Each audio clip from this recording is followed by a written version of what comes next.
ለመሆኑ አንዲት ሀገር በፈተናዎች ተከባ እንዴት በአፍሪካ ቀዳሚውን የኢኮኖሚ እድገት ማስመዝገብ ትችላለች? ጨዋታና ትንኮሳን ቸላ ብሎ እንደ ንስር ወደ ከፍታ የመብረር ሚስጥሩ ምንድነው? ወንጪና ደንዲ ተገኝተው የሃሮ ደንዲ ሎጅን የመረቁት ጠቅላይ ሚኒስትር አብይ አህመድ ለነዚህ ጥያቄዎች ግልጽ ምላሽ ሰጥተዋል።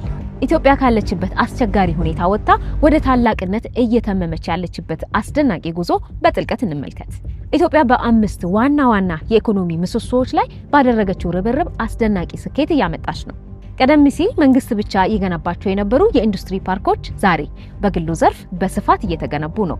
በሺዎች የሚቆጠሩ ፋብሪካዎች የውጭ ምርትን በሀገር ውስጥ እየተኩ ይገኛሉ። በግብርናውም ቢሆን አርሶ አደሩ በክላስተር ተደራጅቶ በቴክኖሎጂ ታግዟል። ቡና፣ ፍራፍሬና የመስኖ ስንዴ ልማት ለሀገር ውስጥ ምግብ ብቻ ሳይሆን ለውጭ ገበያም ትልቅ ምላሽ መስጠት ጀምሯል። ማዕድንና ቴክኖሎጂ የሀገራችን አዲስ ተስፋዎች ሆነዋል። በቅርብ ወራት ውስጥ ትልቅ የወርቅ ፋብሪካ ይመረቃል።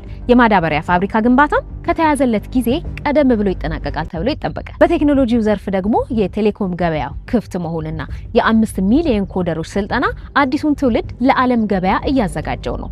ይህ ዝም ብሎ የመጣ ሳይሆን ተቋማዊ አቅምን የመገንባት ስትራቴጂያዊ ውጤት ነው። የሃሮ ደንዲ ሎጅ የምረቃ ስነ ስርዓት የቱሪዝም ዘርፉን ስኬት አሳይቷል። መንግስት በገበታ ለሀገርና በገበታ ለትውልድ መሰረተ ልማቶችን በማሟላቱ የግሉ ዘርፍ በልብ ሙሉነት እየገባ ነው። የእንግዳ መቀበያ አልጋ አቅም ከ20 ሺህ ወደ 80 ሺህ እያደገ ነው። ደንዲ ደግሞ የታሪክ መናኸሪያ ነው። እንደ አባ መላ፣ ገበየው ጉሩሙና ባልቻ አባ ነፍሶ ያሉ ጀግኖች መፍለቂያ ነው። ይህንን አካባቢ ማልማት ታሪክን ለትውልድ የማጋራት ትልቅ ፋይዳ አለው። መዳረሻዎችን ከአዲስ አበባ ጋር ለማገናኘት አምስቱንም በሮች ማዕከል ያደረገ የ100 ኪሎ ሜትር መንትያ መንገድ ወይም ሃይዌይ ግንባታ በከፍተኛ ፍጥነት እየተከናወነ ነው።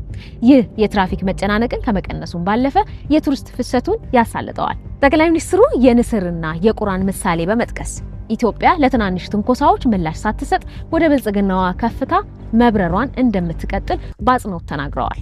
ዓለም አቀፍ ተቋማት ኢትዮጵያ በ2026 ከአፍሪካ ቀዳሚ የኢኮኖሚ እድገት የምታስመዘግብ ሀገር እንደምትሆን ተንብየዋል።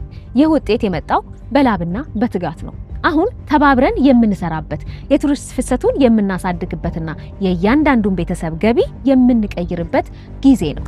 ኢትዮጵያ በትክክለኛው የብልጽግና ጎዳና ላይ ናት።